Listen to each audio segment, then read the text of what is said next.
one from closing for engagement, but if they don't have any, I'll take one from OO. Also like to point out, this is my second audio of the day, so okay. Okay.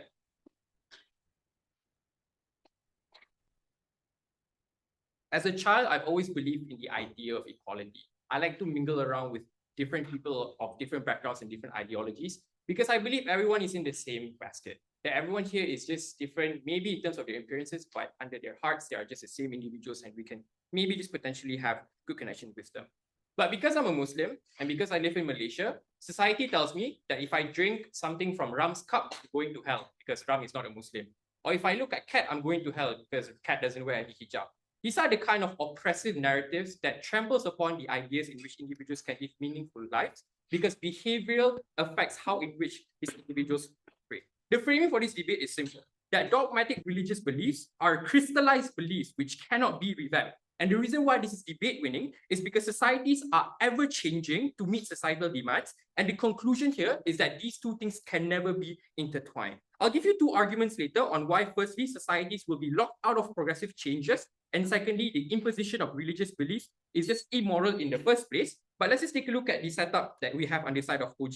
First and foremost, I think this looks at countries that are probably in Malaysia or Singapore that uses religious narratives. For example, you're going to hell if you deviate any forms of religious scriptures that exist. Or maybe you help individuals because you have to go to heaven to do so. And the problem here is that religious narratives are oftentimes dogmatic and conservative. Like Islam and Christianity are maybe the core tenets of like Southeast Asia in which they're implemented in legislative levels. Sure, maybe Op can say Thailand is a good example where they practice Buddhism and like individuals can be free. But the problem here and the point here is that these religious scriptures are not chosen by individuals, but rather are predetermined by the historical context that exists. I think behavior policing here maybe looks like the personal behaviors that does not contravene the harmonious life of other individuals. So it affects on a personal level in which how these individuals operate under the side of the house. I think what we prefer on the outside of the house is just social discussions when it comes to coming up with reforms or legal like basis in terms of just implementing legislations. And I'll prove to you why later there's a much better alternative than these dogmatic religious beliefs that they have.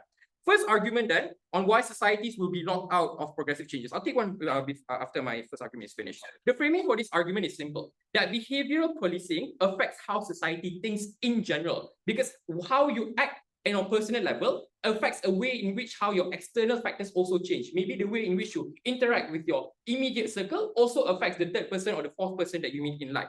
The first analysis here is to prove that we have a new generational wave of progressivism that exists in Southeast Asia. Sure, Southeast Asia used to be conservative in general because of our historical contexts and our conservative beliefs, but now it's been changing, right? For example, in Malaysia, the reason why we were able to get the Madani government was because I think a lot of individuals do recognize the structural barriers that the previous government have already been entrenched and oppressed against other individuals, and maybe they are just sick of the current government, the previous government that uses religious context to villainize against other individuals. In the Philippines, a lot of younger individuals are able to oppose Bongbong Marcos because they recognize that all of these societal changes that Bongbong Marcos did pass in the previous oppresses the way in which how societies ought to meaningfully occur in life. Even in Thailand, where maybe they are meaningfully practice Buddhism, I think a lot of individuals oppose the king of Thailand because of the religious scriptures that puts him above every other individual, while at the same time using maybe taxpayers' dollars to actually live a life of luxury.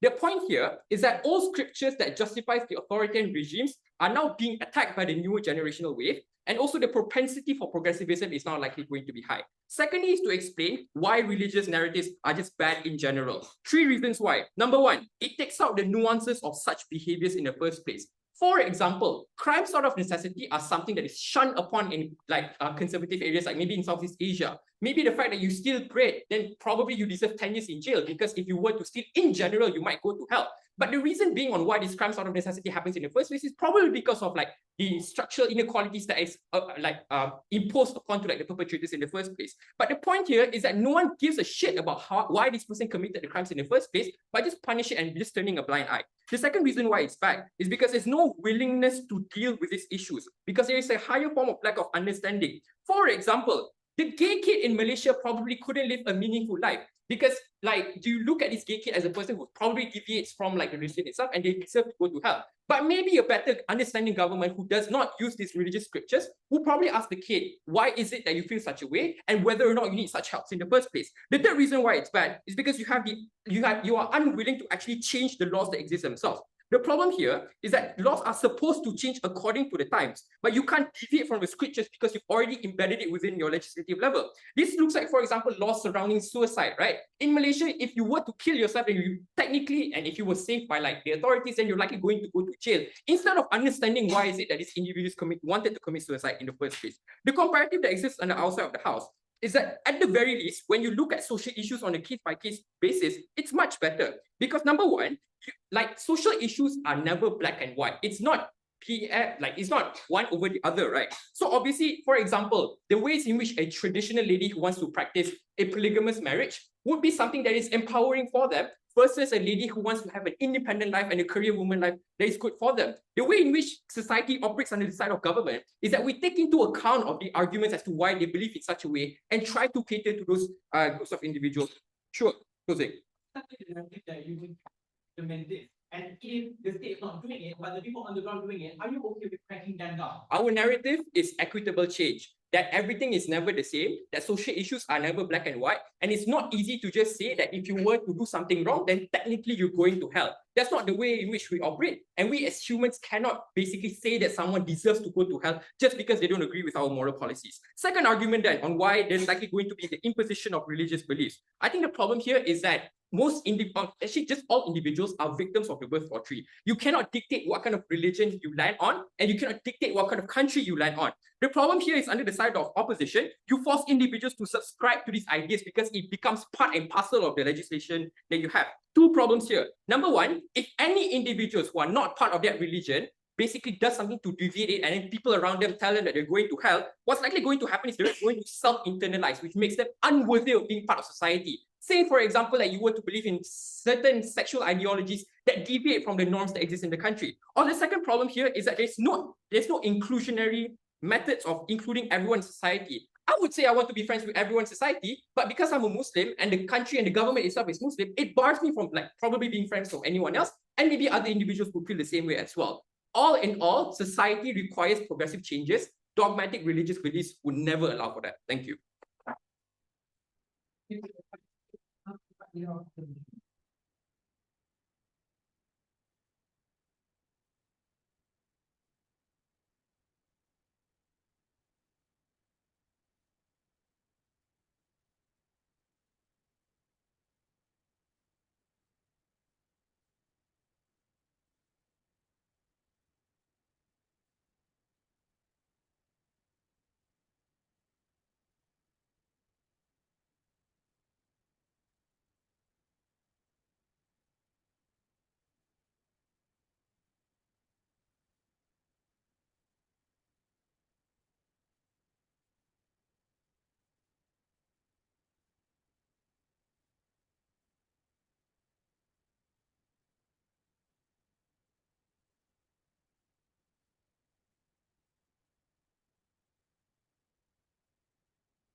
I have two responses to the OG case here. The first idea is on progressive change. They never prove as to why religion are likely going to be as extreme as they say on the house. Religion is likely going to be something that's moderate on the outside of the house. Even if it's something that's perceived to be political, I argue that it's precisely why, because it's far more possible to you, there's more buy-in towards this thing in the first place. But secondly, I want to flip this. I'm going to argue as to why religious narratives are likely going to be the impetus for political change on the outside of the house, precisely without possible it is. Two reasons here. Firstly, there are many progressive religious figures like Anwar, for example, they are both religious in nature, but can also be progressive. But the second reason here is that usually that's how you comply with good policy as well. They say that like, you won't comply with these things, but they never prove as to why the counterfactual is likely going to be one of this clause or whatever, because this clause is far too small in order for you to enforce non-compliance, to enforce compliance in the first place. The second idea here is that religious narratives are bad. The problem is religious narratives are bad on a vacuum. Religion still exists, it falls under their side of the house, but narratives are far more decentralized and are subjected to extremist preachers that don't know what they're talking about as opposed to the interests of the state. That's far more standardized. The second thing here is that religion knows nuance better. I'll say this as well, because religion is exactly why people are aware of nuances for two reasons. First is that the higher power narrative means that God knows better than the police or the state, for example. There's a higher power that is cognizant of why people do something. So for example, if you commit a crime of necessity, the religion is likely going to say and explain as to why you committed the crime in the first place because of these capitalistic structures and the corruption of the elite, for example, that is grounded within religion. Secondly, they assert that bad laws become far more rigid. No reasons why bad laws are likely going to be rigid, nor why there's an incentive for them to even like embed bad laws in the first place. I would argue that they're likely going to be good laws, are likely going to be rigid, and I put that on later in my speech. But secondly, they argue that like you won't be friends with people from other religion. No, Muslims can be friends with Christians. The whole doctrine from a variety of different religions encourages things like harmony, encourages things like coexistence, for example. They say that religion is bad, but if it's bad, it's false on the death of the house when it's more decentralized. I have two pieces of reframing here. The first on the nature of religion, three things here. Firstly, that is that the state is able to cover a variety of different religious narratives for different people. So for example, we have a Buddhist narrative, a Christian narrative, a Muslim narrative, for example. Secondly, universal morality is usually grounded upon within some sort of religious sculptures and interpretation in the first place. But lastly, the context of which this narrative is used is likely going to enforce things that are likely going to be in the interest of the state, as opposed to what they say, which is going to be authoritarianism. Never proves why the state has incentive to be authoritarian in the first place. Secondly, Southeast Asian states. This is the context that is pivotal within this debate. Because a lot of these states require things like money, for example, they are developing democracies. They require compliance as an urgency for them. Because if you are non-compliant, you have to react to non-compliance, which requires money. But secondly, but now moving on then to my first argument on why religion is necessarily effective. There are four reasons here. The first reason is that it's something that is far more proximate and personal to you as an individual. You hear stories about religion and illustrations of these things from your parents and your grandparents, for example. It's something that's likely going to be very personal and crucial to your identity. Secondly, there's also likely going to be something that's endorsed by a variety of embedded religious institutions within this area. So for example, the Malaysian Religious Police, or the Malaysian Religious Council, for example, or the Laos Buddhist Council, for example, are likely going to endorse these things as well. Thirdly, historical roots. Laos, Vietnam, and a variety of other states use religion as a narrative for them to, as the impetus for things like cultural revolution, as an impetus for things like independence, for example. But it's also because of that, it is seen as something that's part of the national identity. Because it's not only religion independently, people perceive religion not as only as religion, but something that's also embedded within their culture. The last reason here is that there's also a higher power narrative, which means that obviously God knows better, therefore a lot of these laws are likely going to be dictated by God, for example. The second thing that I want to prove in this speech is why behavioral policy is very important here, and this is where I prove by it. There are four reasons here. Firstly, is that in a lot of these Southeast Asian states, crime is something that is emerging, crime is something that is rampant. There's insufficient capacity to react towards crime. You have little to no prisons. You have things like police, for example, they are also not capable to do these things or react towards these things when they have to react to other things that are far more crucial, for example, meaning that you must be proactive when using religion to combat crime and use it against as a deterrence, as opposed to reacting against crime, which requires a lot of money under their side of the house. But secondly, you also need integration and buy towards state programs for really important things. Vaccination, economic welfare, for example, not only affects you, but also affects everyone else in the state. Therefore, you need buy from everyone else in order for you to be able to ensure that the state is able to have like a standardized policy regarding these things and to protect everyone else besides just a particular religious community. Thirdly, there's also opportunity cost. Compliance is a prerequisite to promoting this national stability in order for you to be able to get money, for example, in order for you to get investor confidence. Because you have to use your money on prisons or on money incentive, for example, is far more costly under their side of the house. But lastly, it's likely going to be something that is more centralized, something that is more consistent and standardized religious narrative, and it's unlikely going to be religious preachers. This means that religious narratives are likely going to be far more modern under our side of the house, as opposed to something that's far more subjective and something that's far more decentralized and subjected to extremism under their side of the house. Before that, yeah, Malaysia's identity is a multiracial community. But because of Islam, everyone thinks that Malaysia is an Islamic country. No. People think that it is a multiracial community, correct? But we also use Islam as a way for us to be able to unify, for example. People use Islam as a way for them to see them as part of the national identity. So even if I don't see it as part of the national identity, for example, there are Muslims out there that do see it as part of the national identity. That's why it's really important for them. Thirdly, I want to prove why the competitive is worse. Here's why the competitive is BS. It's not going to be social discourse for two reasons. Firstly, the developing nature of this democracy means the compliance are likely going to be insufficient. This democracy is not developed yet. Secondly, hence, the absence of that narrative means a resort to things like state violence and harsh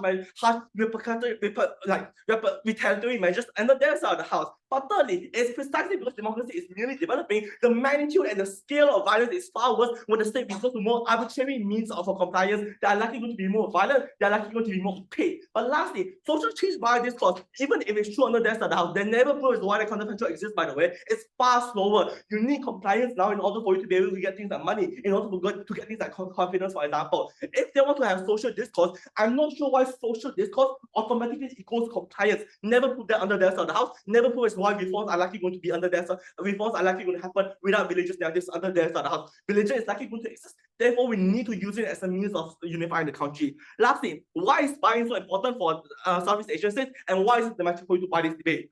Two reasons here. If it's proven to be effective, there's no incentive for you to resort to violence anymore, which means that you prevent the state to resort to violence as future precedents as well. Means they're likely going to use religious narrative as opposed to state violence in the future, which means they're likely going to use more diplomatic, sophisticated means as opposed to something that's violent. But secondly, you require capital and money. It's very hard for you to react to non-compliance under their side of the house.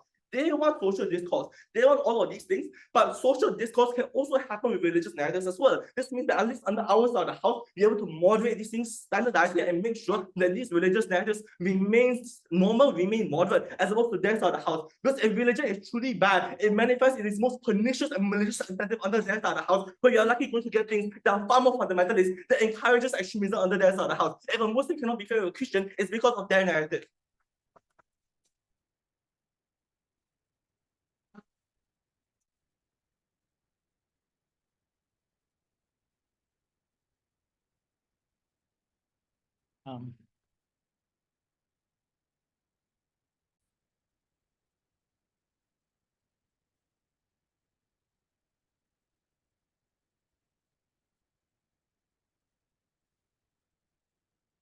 The motion is not this house opposes religion.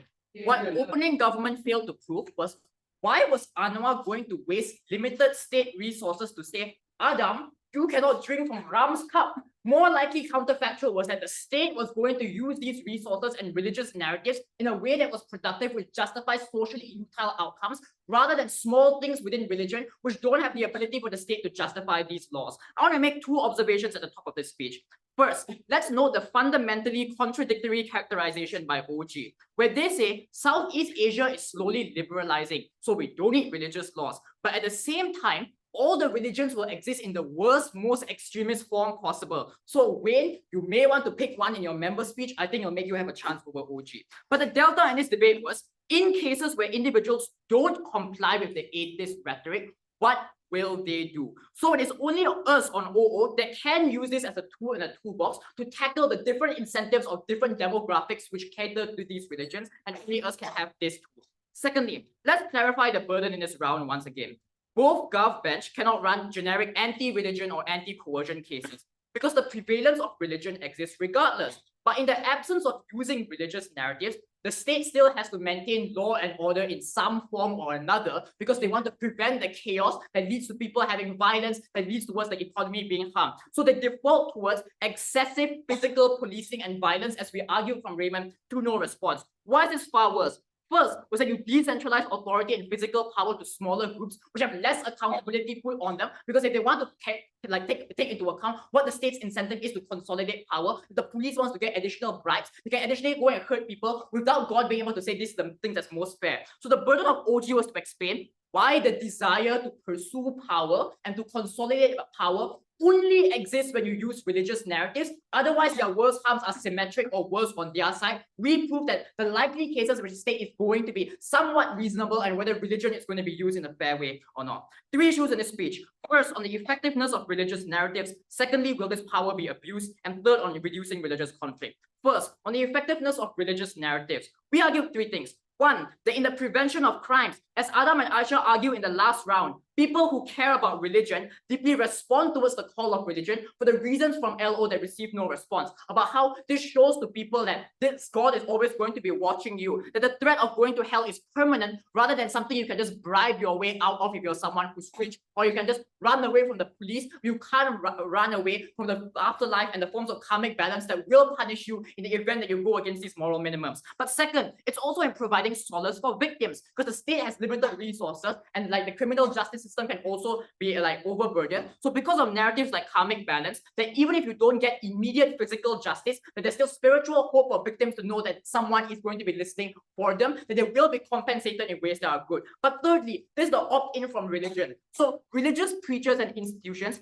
now have an incentive to collaborate with the state to soften these extremist stances and make their rhetoric seem more persuasive. Because if you believe that it's within religious interest to proselytize more people, now the avenue of going through the state is in a way that's going to be effective, but you have to soften these stances, because instead of being only for religion, you have to craft the religious narrative in a way that is appealing to lots of other people rather than just the most conservative sects of that religion. And they gave the extension away in the POI, but OG actively distancing themselves from religion doesn't stop potential extremism. It only makes it worse because you separate yourself from the church entirely rather than trying to interact with them. So if you believe that religion is coercive anyway, may as well we leverage that religious power for good social outcomes. Second, will this power be abused? The problem is they don't argue what the counterfactual is. If it's state-specific policy, and these are, developing countries have no accountability, those policies have no accountability. If a developing country wants to frame their national identity as being compliance, as being loyalty to the Thai monarchy, then that is something you can do because the international community respects sovereignty. But if a state weaponizes religion to consolidate power, that is when people know that the state is using the religious narratives in a way that's bad, where it can be critiqued. For example, when Iran had when it shut down the protest against women because they use it in a way that's extremely radical, people around the world called them out for the false use of Islam in a way that was dictatorial, rather than serving the good values of Islam and to say, this is not Islam, this is what moderate Islam actually looks like. It's something that people practice all over the world. So that's the differentiation to prove why it was going to be used in good ways. But secondly, you need to justify why religion is being used to enforce this law, right? And the law doesn't come out of nowhere. The law exists first, and as a result of that, you show that this religious scripture matches to this. So if it's a dictatorial state wanting to shut down media dissent, I don't know which line in the Quran says you cannot have media dissent, more likely to be used at these things for protecting social good, like you being vaccinated instead, you don't kill another person, are things that are more likely to be justifiable by religion because you still need to make it appealing to people. But third, religious narratives can actually be more equitable because, for example, narratives like God is forgiving. Even if you committed a crime, you can still confess to it. So that's why when Yao Ming accidentally made me eat pork last year in Wan Utama, it's not considered a sin for me because I didn't know it was something that's bad. But if you are, if the state sees that I am eating pork and it seems like a sin like that, it's completely black and white because they don't have the complete foresight of what your circumstances are. But God knows that if you did something that's out of your control, that you accidentally eat during your fast, it's something that we can still take care of you rather than the state which doesn't have complete information on you and God knows everything. So in fact, the fringe cases that Adam gives a one-liner in his speech actually works better on our side because we have more catering towards the circumstances of them. Yep. You equal the field when you have churches and temples on the same level as everyone else. But you as the state empower one over the other, that is when it's not neutralized and excellent. Excellent. So third issue is reducing religious conflict and polarization. OG said this, CO hinted at this, CG nodded at me when I asked the POI. So OG's problem is that different religious sects disagree over different things. And I said this in Mara Pre-Worlds last year, I'm going to say it here again, that even if you are different religious sects, that you still have common values within the religion. So yes, there's different sects of Islam, but when people come back to it, it's the 5 pillars of Islam that matter the most. So you won't fight about the tiny details of the 13th book, but more about the ideas about how your spirituality, things like brotherhood and generosity, and what this does is it cross-applies over many different religions. So the common ground between Hinduism and Islam is that if you should act in good ways towards other people, that is when people can see there's common grounds within different religions. Then now religions are not just fighting for their own self-good, but it can be used for greater purposes to promote social unity. That's when religion isn't seen as polarizing to another religion. They can cooperate and the state is in charge of this to make sure that we reduce religious conflict, to show that religion isn't just self-interested, but we also care about society, reducing these tensions. For these reasons, you have to oppose.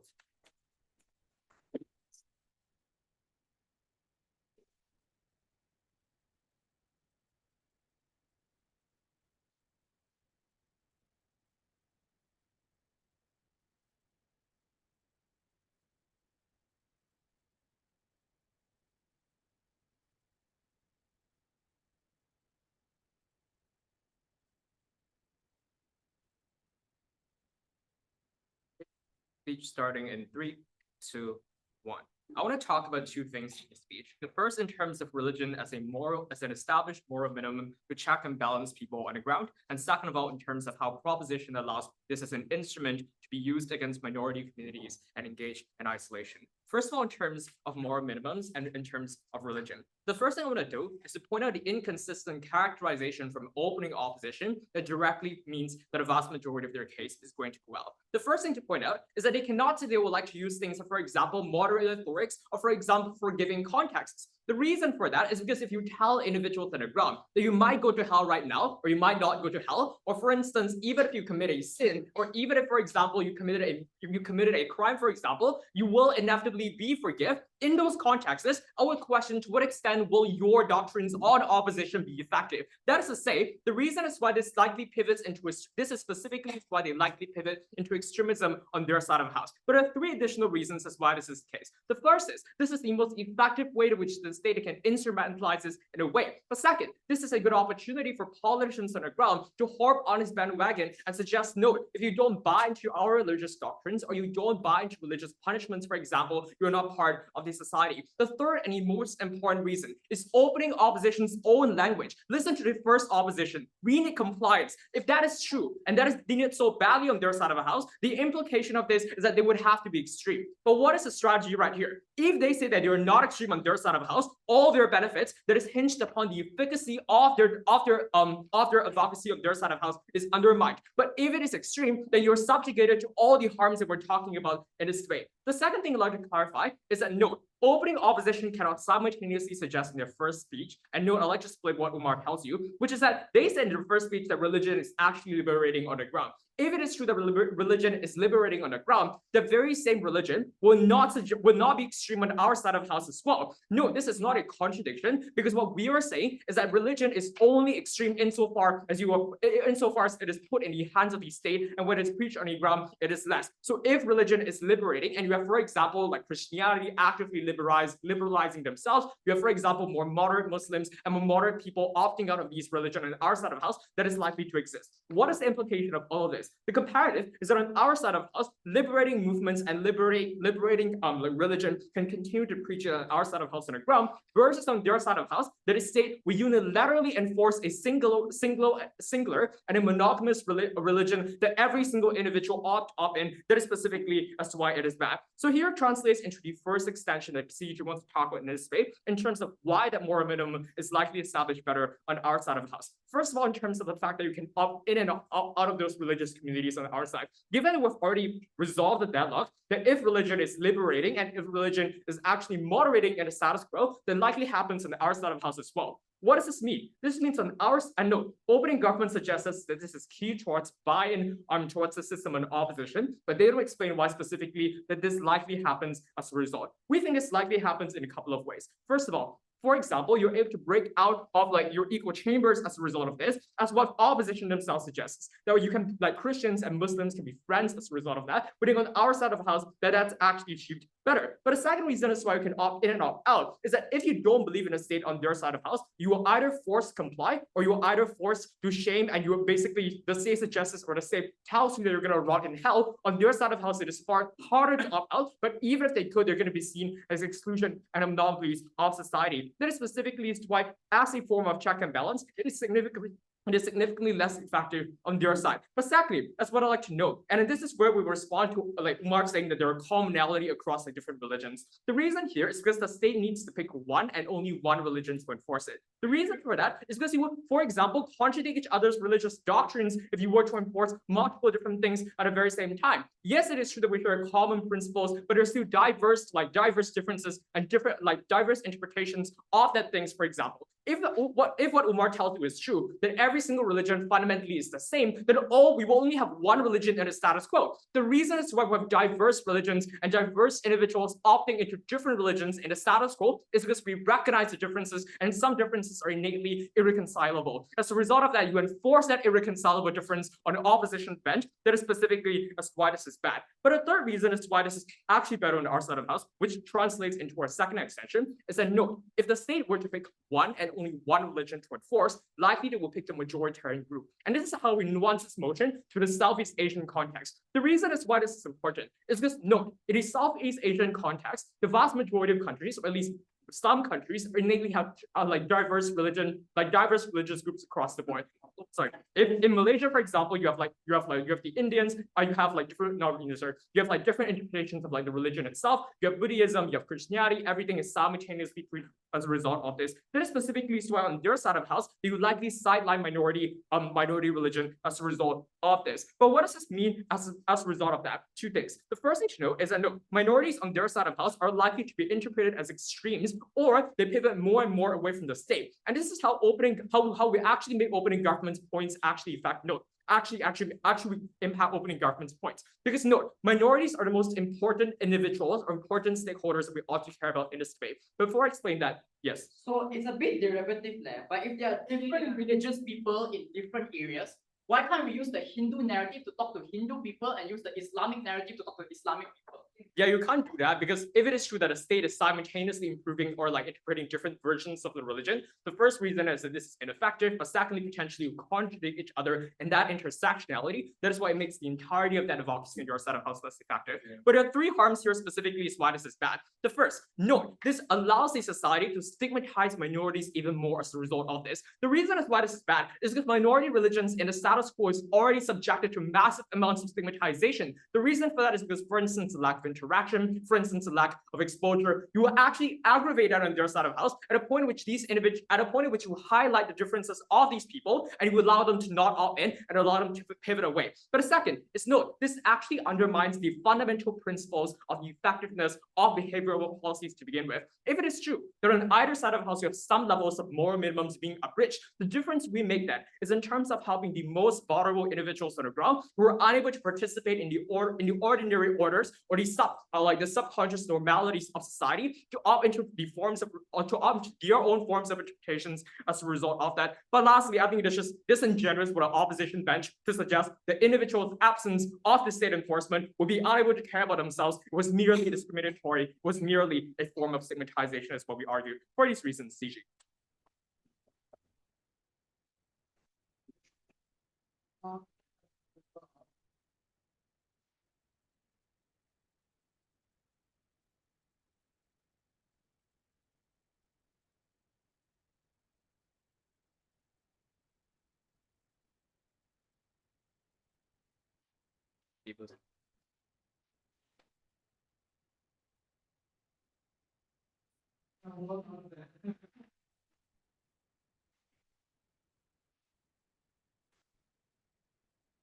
Okay. Let's see me.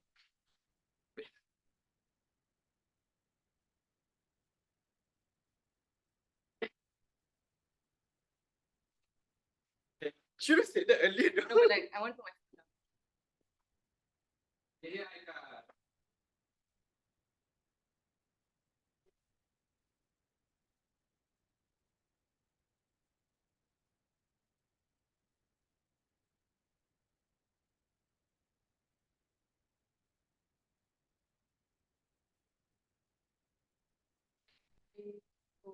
One. I think this particular debate actually operates in a particular area that isn't necessarily just the extreme or probably just the moderate. So CO will be the first to actually debate in this particular segment. Before that, let's just position ourselves in this debate. I think there was a problem in opening half where there was an absence in trying to ground how policing compliance actually looks like. So for example, the linkage as to why there was even the policing compliance because of a crisis of why is it going to be palatable was always missing in the opening half. But we think OG was slightly smart out there to call out the characterization that there are multiple individuals that propagate these particular narratives. But they lost their case when they didn't fit the particular context of Southeast Asian nations anyway, because they don't prove solvency within their counterfactual as well. But then what do we hear from opening opposition then? Because we think necessarily that the mechanization under their case for the purpose of just going through micro issues necessarily weighs us above them. Lastly, CG was very much derivative of OG without no counterfactual, because all they necessarily want panel, if you notice, is just accountability and representation, but they don't prove how minorities even get their representation, and this is being very charitable. What I'll do in my speech is prove two things. Number one, I'll prove accountability in narrative that government wanted to have, and solve and prove to you why religion wouldn't be so severe. But number two, I'll give you a mental calculus of why people specifically in Southeast Asia need these particular things that opening opposition necessarily missed.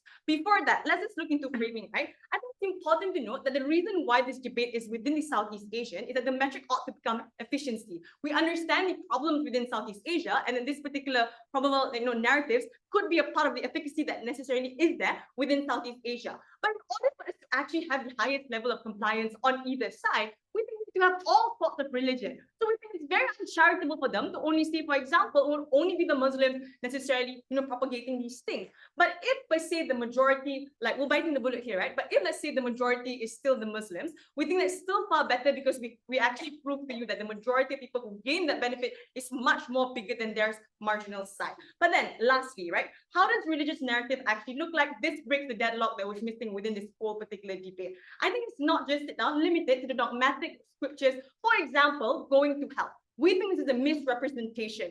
Probably it looks like a point and reward system. For example, the karma that you have done to another person will necessarily hit you back at the end of the day. It doesn't necessarily mean that you will go to hell because other religions probably doesn't necessarily believe in those particular things. But why would it contradict other religions as well? I think it's important to note that there is going to be a commonality between these religions, right? And what is good. For example, bribery is something that is bad. Stealing is something that is bad. There is a standing point within these two particular, like all these particular religions. Two extensions I'll bring in for today. The first is to tell you why it will create an accountable, standardized narrative specifically under CO side, and I'll give you a second extension necessarily on just the mental calculus of people of Southeast Asia. But before I continue, opening. Yeah, the one commonality that all religions have is that there's one true religion, and then if you keep it, you're going to hell. You just consider that if you are part of the majority, you will benefit, and if you're not, you won't. But the thing is, right, if it is true that this debate is possible, probably looks in a secular country, right? Probably like Malaysia. There are other countries, others like religions anyway. It doesn't happen in a vacuum. You have to buy that particular thing. So first extension, right? Why we'll create an accountable, standardized narrative. Framing here is to understand how deeply rooted religion is. But because even if there are secularism within those particular states, we think they still suffer from this particular religion being indoctrinated within their particular like individual, right? We think then what opening opposition did was just to assume that it will become moderate without actually telling us why exactly they will become moderate. So here's the clincher, right? Number one, understand that the reliance of people on religion, for example, the districts, the states between Southeast Asia Asians, necessarily means that policy compliance is very hard for them to essentially implement. Problem here is at the point in which it is not standardized, it's hard for the state to essentially enforce it anyway. CO will be the first to tell you that necessarily because this narrative exists and there exists in the commonality and the collectivism there, that the state ought to be able to mobilize these particular narratives in order to become the better good of the problem, i.e. narratives being unstandardized. But why is this winning and why do we go beyond opening opposition? Because we'll prove to you the system itself that exists. Number one, we think it looks like a change within parliament that you are able to challenge these things because you have religion probably within the particular picture. We think the impact is greater at this particular point, using religion as a leverage, because at the point in which government doesn't have this, you're only limited to probably the civil laws anyway. So it probably looks like, for example, modesty when it comes to trigger warning, rape, or like, for example, committing other crimes that already exist within scriptures, you are able to actually implement these things for as long as you have religion within the discourse anyway. But the problem without standardization then, panel, is that number one, we let the districts or possibly the states to make it far more worse and propagate the narrative that they want to do anyway. So this actually engages with OG's case and necessarily in CG, because if, for example, they don't prove to us the counterfactual, we're proving to you necessarily, we're doing the work of telling you why they actually are able to be diluted then. I think then the conclusion on government side is that there are polarization that happens because everyone follows their own narrative either way, engaging into their best case, by the way. But if they don't prove necessarily that the narrative is something that is bad and they are unable to moderate it anyway, just by saying probably we have multiple narratives, it means that they do not have any efficacy under their side either when they're trying to implement probably good things for the nation. We think then it means that the comparative is better under our side because we prove to you the extent of benefits for the stakeholders, especially the Southeast Asians. Second extension then, the mental calculus of people, and we'll prove how this actually works, something opening opposition didn't necessarily do. The framing here is to understand that necessarily, number one, we don't only just reduce crime that happens because there's a problem of people not complying, right? Probably harms like COVID, when people really wanted to move around. For example, government just spending more money at the point in which they need to probably make people comply to, right? I think the point in which when I tell you that there is a leverage on religion, it means specifically that the mental calculus of the people in Southeast Asia needs to be, regarded within this particular premise. It looks like social conduct. It looks like people already not having confidence within their government, that they do not think or do not understand why necessarily stealing is something that is a bad thing, because their state had already, for example, made them gone into that particular position anyway. So it's hard for them to actually actualize this within their mental calculus. CO is the only one who actually tells you the answer to this, that it was justified, for example, that they feel these things, but they have a point of solace and closure from religion necessarily. The third thing to understand here is how are the laws actually made in Southeast Asia? Because understand that there is a conservative bloc within Southeast Asia, they need to concede to these things. We engage with OG's progressivism because at the point in which you will continuously be cock-blocked by the conservative, you will not have any laws then. But even if you don't buy that, we think getting communities cooperation is far more better at the point in which you understand that these Southeast Asians have a common ground. For all those reasons, it has to be CO.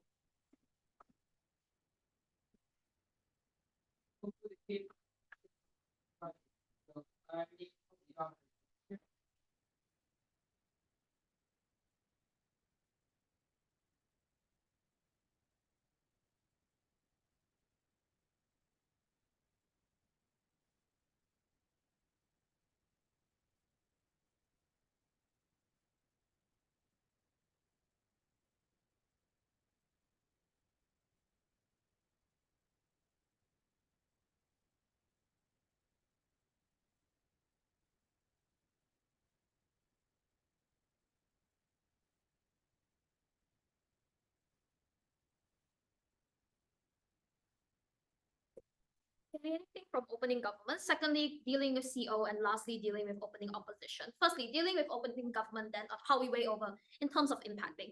Firstly, OG tells you that societies cannot progress. Note that this wasn't enough for OG to say that there is the unwillingness to change just because religious scriptures just exist and therefore there cannot be any progress in society. On CG then, we tell you within our ascension in of itself that therefore people shift away blame from the CJS and people also were therefore pivot away from the common systems in terms of the CJS. Why was this necessarily true? For the reasons we have given you. Firstly, notice that a majority of Malaysia, for example, and majority of Southeast Asian nations in of itself are definitely going to be multiracial, or rather when you have a majority of the populace not exactly agreeing with what is necessarily going to be the majority. Because not also opposition benches extremely uncharitable framing that OG also lets them necessarily get away with is because in of itself that OO cannot claim that they are going to be moderate, is going to be necessarily moderate, but also that therefore it also amplifies on their side of the house. Because you are going to let this majority religion be take precedence over every single other religion and also be the main thing that the law is based on, or rather behavioral policy is going to be based on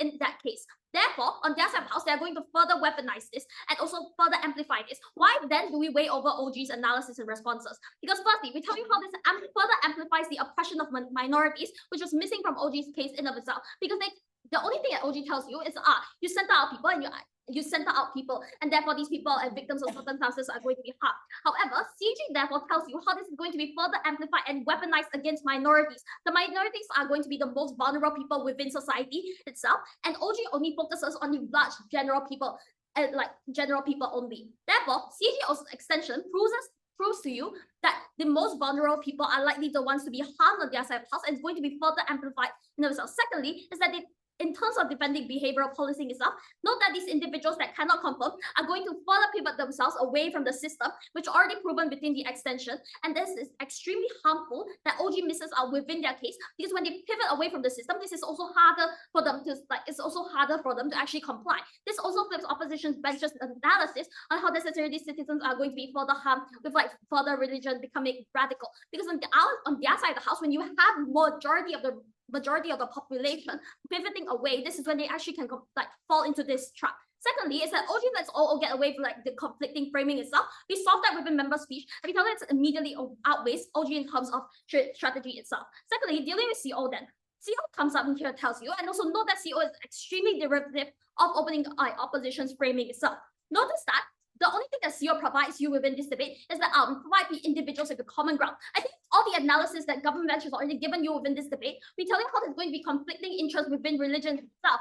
Notice that every single religion has their own unique scriptures that they also agree towards. Every single scripture is not going to be that like only having the moral minimums, because we tell you that moral minimums exist like outside of this vacuum itself. But also secondly is that these moral minimums can still exist. Thirdly is that on their side of the house, if they really tell you that this is going to be an extremely harmful situation, this is when you would require the most radical forms or the really intense forms of religious indoctrination, rather religious narratives, in order for you to actually get any form of solvency on their side of the house. They are also reliant on this entire metric itself. But secondly, note that they can also say that the common ground is likely to manifest insofar as our extension of how you're likely to pivot away is still going to form. Because therefore, when you push more people away from the centralized narrative within your nation itself, this is when you get more tensions within the country itself opening. So if OG says that everyone is harmed, does it also not include minorities as well? It's not a delineation, you're just limiting your case more. No, I think that the main thing is that OG focus in the general, but secondly is the outside also proves how this is going to be a further impact in the future. And likely then this also amplifies insofar as we tell you how these individuals also pivot away from the system, which is missing within OG's case itself. Lastly, let's deal with opening opposition, right? Firstly, they tell you that there is currently going to be progressive change. Let's firstly break this premise in terms of when they say that it's going to be moderate. Because what exactly does Southeast Asia currently look like? They can't just get away with saying that Southeast Asia is going to be progressively moderate. Because Wayne already points out to you that if they want to say it's progressive, then they can't also say that we can that's such a huge issue for you to have religion integrated within society itself. Therefore, on the point of centralization, then doesn't have leeway to say that radicalization happens on the flip, because CG's extension uniquely tells you how it's likely going to be amplified with all the analysis given of multiracial and circumstantial backgrounds already given. This is when state weaponization likely flips the progressive change that they want to be on their side, because policing behavior under religious beliefs and it means that minority religions are likely going to be left out. If they say it is going to be universal values, then they fail to prove the exclusivity, and we tell the exclusive and why we are going to likely get our benefits on our side of the house in absence of these religious narratives is because the basic morality isn't contingent on religion itself. If all this is crucial to your identity, notice that in terms of self-preservation, this is when you're likely going to weaponize your religious identity against these further minority religions in the country. Secondly, in terms of all says that can say that religion runs on the idea that it's a higher power narrative. Notice that they can't just say higher power narrative is good and therefore we run along with this case, because higher power narrative isn't necessarily going to be a black and white situation. When you have the black and white situation, this is also when you further isolate other individuals from society, when you further isolate individuals that cannot follow normative societal norms and also normative things within society itself. Lastly, then, on terms of excessive political violence, the opposition then utilizes it as a tool for further amplifying it, because all Hausa had to prove why the crimes were going to be so bad in their situation when they also want to say that religion is likely going to be liberating and therefore it can likely solve. I think this minimizes the capacity of their impact on their side of the house. But secondly, then in terms of the buy-in towards law compliance, I think it's also failed to prove the exclusivity of why people are likely going to comply to the law just because they have behavioral policy according to religious narratives. But secondly, in terms of when they say they can pinpoint the issue and can therefore critique it, opposition gives them when insofar as we give them a literal higher power, people aren't likely going to critique that higher power in of itself. Therefore, anything that, even if you do give examples of when it certainly did happen, I think it's also in terms of when you get the flip or backlash itself. In terms of moral minimum, then, if religion is likely so liberating, I think they also minimize the capacity for individuals to actually opt out. Therefore, this is when you are unable to actually point out state failures, when the state has instrumentally failed you as a citizen itself. This is when you further isolate more individuals on outside her house. And this is when seizure extension outweighs.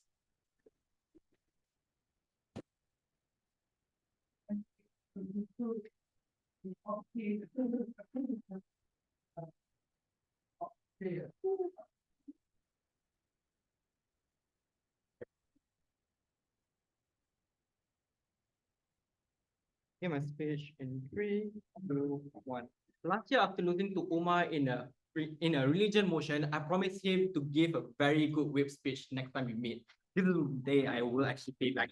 The first thing I'm going to do in this whip It just simply proved to you why exactly we did better than all, because the call out for derivative just shows that the government did not listen to our speech. There are three ways why exactly we did better than all. The first thing I want to point out is that we give the framing in terms of like why exactly it is very necessary for us to actually have a proper compliance within like Southeast Asia. Because I want to point out the opening opposition just say that it's good that people follow law. We explain to you that currently right now is that there's a lot of problem within Southeast Asia about people people are not following the law simply because of the fact that they do not follow the law or like understand why exactly the law is necessary because of like how exactly their mind works. A lot of time when you listen to the law, it does not make you feel persuasive to believe that the law is actually very powerful or impact. And I want to point out, Aisyah just said that we can use other methods such as exemplary punishment. I want to bet 70% of people in this room have no idea what does it mean because we're not law students. More importantly, it's far easier for you to be able to understand what exactly it means to like go to hell or have a sin compared to like the explanation they give, which is why it's better. That means that here we're able to explain to you why exactly it is necessary for us to be able to have this compliance to begin with.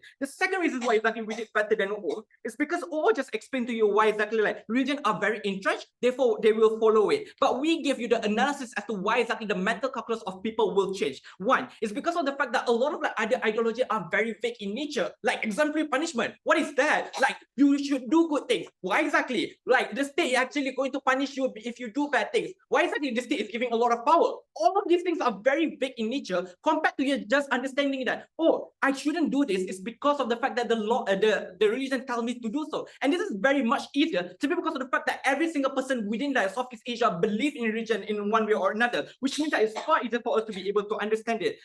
But secondly, and more importantly, is that means that we're able to actually create like compliance. But more importantly as well, is that we're able to have the cooperation that exists within that the community. So for example, it's not only about you trying not to do the like committing the crime, it's about your friends also telling you that you shouldn't actually do that crime because of the fact that you are making something that is bad or like you are going against the religion. This is very impactful because this is how you are able to make sure that the preventative measure is going to exist on our side of the house. OO did not mention that. The third reason why exactly we did better than OO is because OO just said that we're going to moderate the narrative. But how exactly are you going to moderate the narrative? It's not like everyone's just going to come into the middle and have a discussion. What's most likely going to happen is that every single religion who continuously attacking each other, as OG pointed out, is just going to create a polarization on that side of the house. This is assertive at best. What we explain to you is that when the state is the one who actually like try to use the narrative instead of like the religious group people on the ground, that means that you've forced the state to actually impose this narrative, which means that it's much easier for you to be able to hold accountable to what exactly the narrative that state use. This is very important because the state have the incentive to ensure that everyone will be affected by the narrative.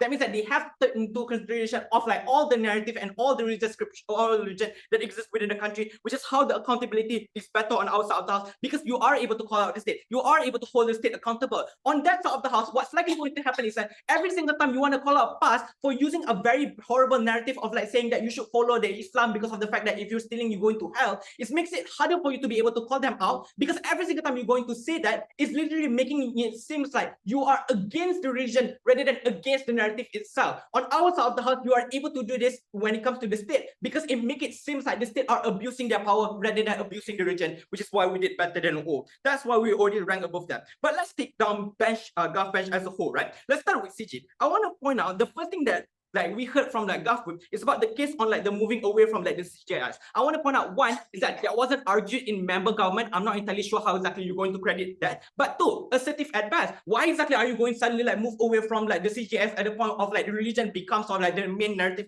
for you to impose this, which means that they never actually proved to us what exactly the harm here. But more importantly, this debate is about the preventative measure. The reasons why potentially people are moving away from CJS is because like more people are believing in Islam saying that you should not do this because of the fact that you're going to hell, or maybe Christianity telling you you shouldn't steal because you're going to hell. All of these things allows us to actually prevent a lot of crime from happening. That is far better, which is why the moving away from CJS is not really an argument, and also it's new material.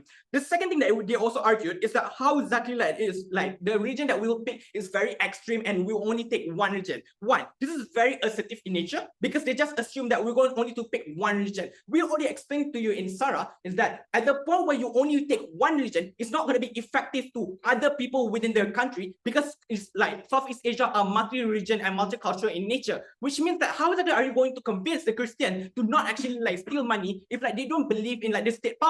You have to use the religion as the Christianity doctrine in order for you to be able to enforce that, which means that you are able to actually have better way of like making sure that everyone are able to actually pick like able to get all these things. But more importantly, I want to point out they are the one who are actually going to make it more extreme. Because if it's the religious groups who are the one who are actually going to propagate all of this narrative, what's likely going to happen is that the religious groups are all going to use their like extreme version of that narrative without the ability for us to call them out that I already explained to you, which is why it will be much, much harder. This is why their case on extreme doesn't make sense, but neither actually it stands. There's no harm here. The final thing that they say is that minority will be sidelined. One, I'm not entirely sure why exactly minority will be sidelined. If, by the way, that's not actually engaging with the motion about why exactly we shouldn't use the narrative. It's just about we should implement it in a better way. So we just include the minority. But two, I think that is more effective when you actually include the minority, which is why we're not going to do it.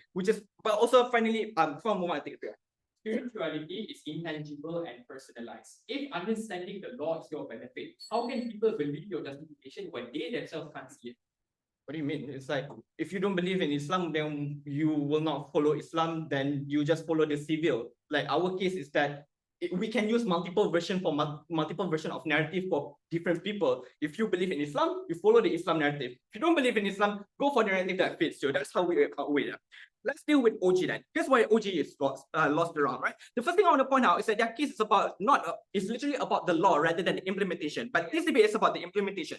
And this is very important because the law that they do not want on that side of the house will still exist, i.e. Malaysia will still have the Sharia law. This debate is about how exactly are we going to implement or impose the compliance for the civil law. How exactly, at best, their case is about how exactly we're going to change the law. One, I want to point out that we're going to be more equitable because we have to include all regions, which means that we are more likely to create changes. And but two, it's because of like, region literally says equitability, which means that on that side of the house, they are unlikely to create changes to the law. Secondly, they say it's about the crime of necessity. One, you have court to actually determine whether or not there's a problem. Two, you already have like a narrative to also include about the crime of necessity. But three, on that side of the house, at the point where you do not have this narrative, a lot of people don't believe in the system and become more vigilante, which is far more worse because they will become more extreme on that side of the house, which is why OG are of the debate. For all those reasons, it is clear. Up bench.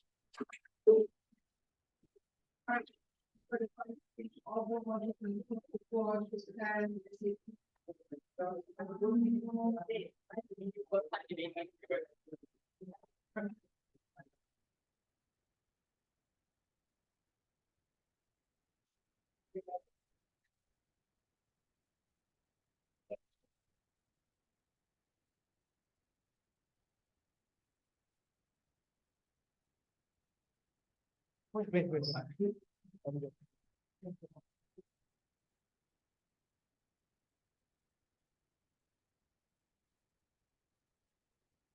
Yeah,